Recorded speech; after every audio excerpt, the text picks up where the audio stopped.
I had everything in terms of resources but have no control on time, implying that I'm no longer free. Achieving financial independence is not the end goal of life. Living a fuller life is. The peace of mind is more important than adding additional dollars in the bank account. The amount of money that I invest is 3 times of what I spend. Health insurance is equally important given the lifestyles that we have. I have a crore of cover for my family.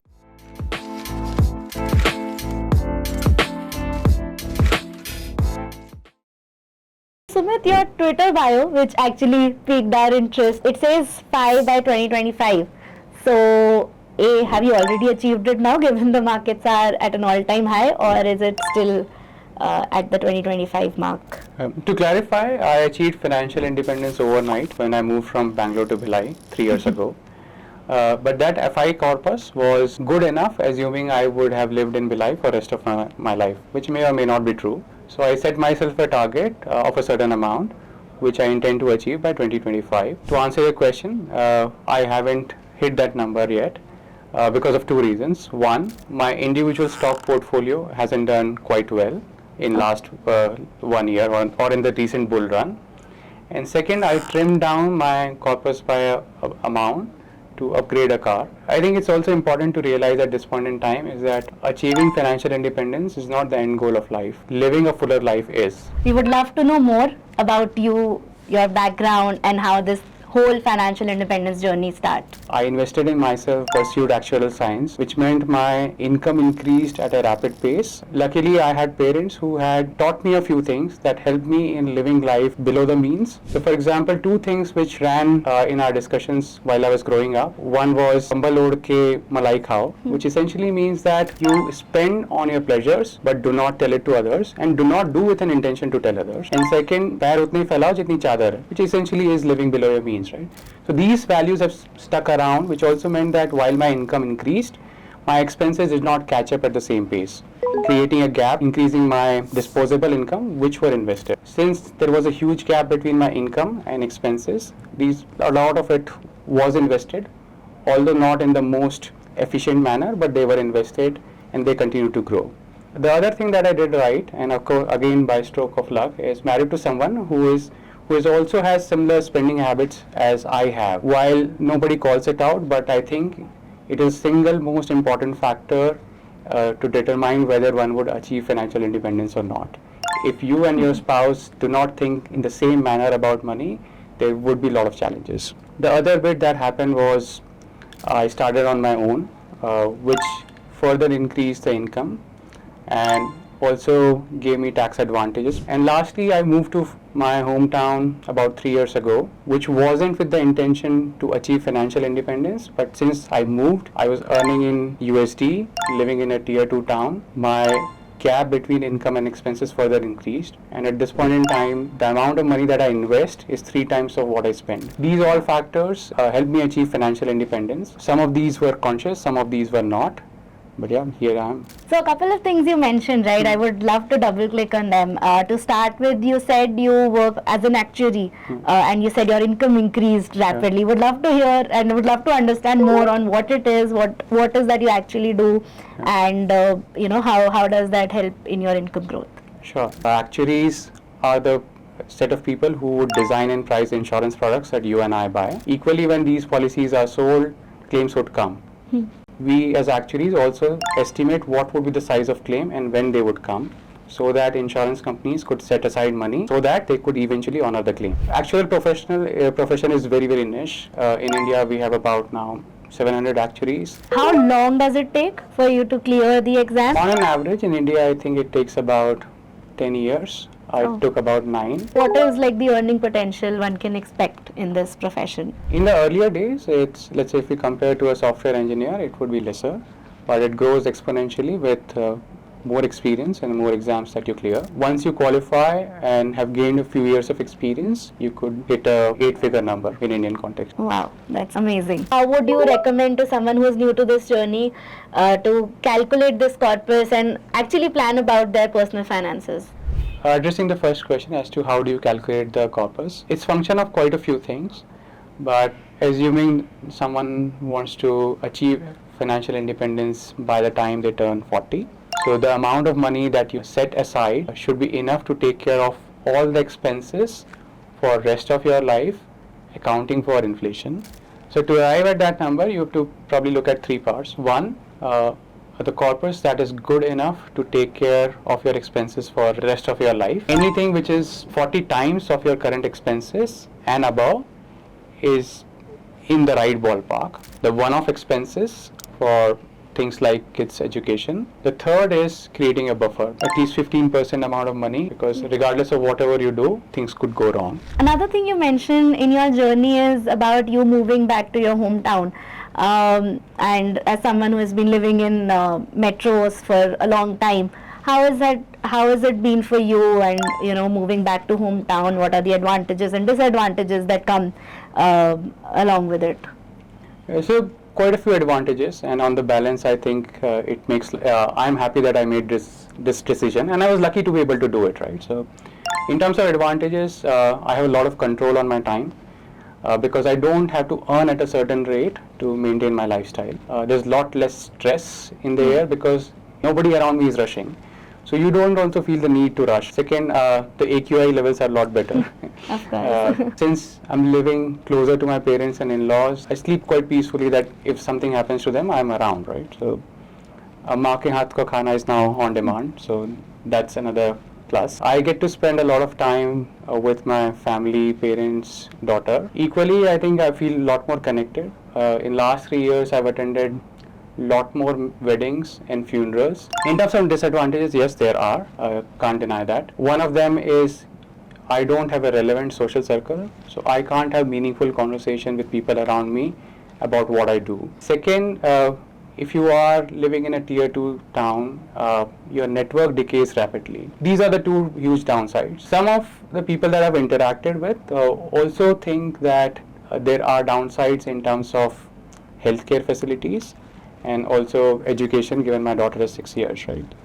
I think there's a lot more nuance to it. Talking about healthcare facilities first, you visit a hospital when you're sick, and chances of you getting sick if you live in an environment which is clean is also reduced. I think education piece is equally a lot more nuanced. Generations that are growing up now would possibly live for 100 years. They would have 3 or 4 or maybe 5 careers. Some of them are not even around now. So getting the foundation right is a lot more important than chasing a certain educational skill, which I think I'm able to do a lot more actively while I'm in Bhilai.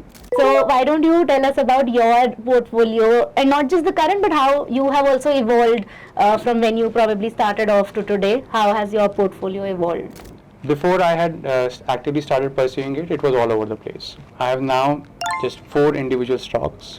That's a very concentrated bet, but I balance it out by investing all my new money into mutual funds and NPS.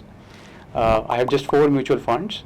Tier 1 of NPS with 75% exposure to equity. I've now stopped contributing to PPF, and all that money that was supposed to go to PPF and a bit more gets transferred to NPS. So effectively, my 85 to 90% portfolio is in equities. Interestingly, my sister's portfolio is exactly opposite of it.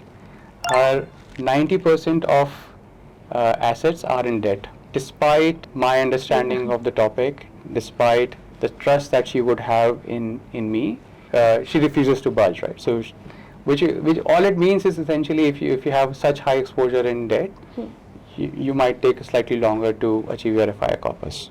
Right. And from like an investment perspective, if I were to start my journey today, you said, right, when before you were actively working, your investment was all over the place. So if our users can get a head start and get some of the secret sauce of how to plan that, any tips, any thoughts on that? So your investment should be aligned with your behavior, which essentially determines how much is in equity and how much in debt. I don't want to put a number, but then whatever amount of money that you don't need for 5-10 years should largely go into equity. Everything else could just go into debt. Keep things simple. You don't need to do stock picking. You could choose mutual funds, maybe a couple of them. One could be flexi cap, another could be index mutual fund, and third could be a mutual fund for your short-term requirements, like a liquid mutual fund or an ultra short-term mutual fund. Equally, The amount of money that you would need at 60 and beyond could be invested via NPS. It is the cheapest and the most effective financial instrument that one has in this world. Could you just explain more on the insurance? Like, how have you planned your insurances, and how much should we think about given a certain level of expenses and income? in Sure. mind? The three important insurance when we are trying to cover ourselves, which are life insurance, health, and disability insurance. In my case, to give you an example, I have a life cover of 5 crore. And I know that raises eyebrows because most people are still stuck at 1 crore because of certain reasons. And I think buying a 1 crore cover for people who are reasonably well to do is either hypocrisy or financial stupidity. And I'll explain why. So think about term insurance cover as retirement corpus for your dependents. How is it that you want $1 million as your FI corpus but only 1 crore as retirement corpus for your dependents? Does that mean remaining 7 crores were for you? If you already have substantial assets to take care of your dependents, then you don't even need life cover. But when you're starting to think about it, having rights of cover is important. Health insurance is equally important given the lifestyles that we have. I have on the medical side, I have a crore of cover for my family. Further, I have about I think 1.5 crores of critical illness cover. While it might look like I'm overinsured, and that is probably the reality given today's time, but given how medical inflation is, I might go from being overinsured to underinsured in 10-15 years. The third is disability insurance, which I think not many people talk about it, but in my head it's far more important than the term cover itself, and it should be higher than the term cover. Not many people realize it, but it's something I think it's as important as term insurance, if not more. Yeah, this is new for me because mostly I've been always thinking about health and term, but even I have personally never thought about disability insurance. It gives a great new perspective. It is the cheapest. To me. It is cheapest. Oh, is it? It's Oh. far cheaper than term insurance because chances of you dying is a lot more than you getting disabled. Wow. Gives me food for thought. So, your final thoughts on why should anyone chase financial freedom, if at all? The primary reason why anyone should chase financial independence is getting control on your time and hence getting control on your life. While doing what you're trying to do, while trying to achieve or pursue your goals or passion, we end up trading our time. The better situation to be in is to get back control of your time and do what you really like doing. By no means trying to imply that one should not work, one should absolutely work, because that's one primary reason people derive happiness from, by trying to solve a problem. Achieving financial independence gives you a power to choose that problem that you want to solve. The second is a lot more practical. I think not many people realize is that chances are that a lot of us would become redundant in late 40s or early 50s. Some would survive, but many of us won't. The third important reason is being able to take a lot more risks. While some people could choose to retire early after achieving financial independence, a lot of us would pursue hobbies or pursue things which are a lot more risky, which we could not take in our earlier part of the lives because we had to take care of a few things, right? We did not have enough time in our hands, or we did not have control of time. And one example of this could be starting a startup that you always wanted to. It's risky, but now that you have time, now that you have money, probably now is the time to take that risk. The fourth is to pursue hobbies or passions that you always wanted to, but could not because of not having enough time or money. For example, flying an aircraft that you always wanted to. Thanks a lot, Sumit, for joining us and sharing your story. It's extremely inspirational for us.